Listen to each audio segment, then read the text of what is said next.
Danes vam bom pokazal eno vajo za mišice zadnjice in pa zadnje stegenske mišice.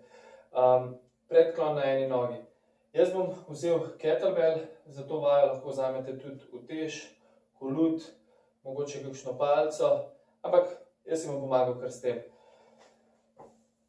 Kettlebell primete v roko, vajo bomo izvajali na eni nogi. Zdaj bom delal s to nogo oziroma s to ritno mišico in zadnjo stegensko mišico. Stopim na eno nogo, grem v predklon, se dvignem. Druga noga mi služi kot v bistvu protiutež za ravnotežje.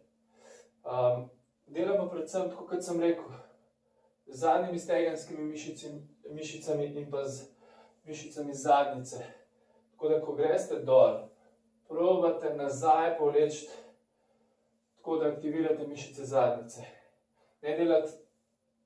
Ne da bi zraven razmišljali, delajte zavedno in uporabljajte čim bolj mišice zadnjice. Ta vaja je tudi dosti naporna v bistvu oziroma težka za ravnotežje.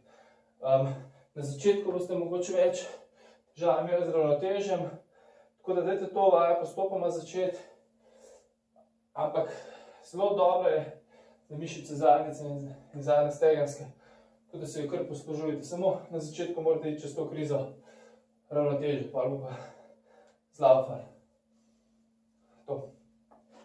Ok, to je to. Čau, čau.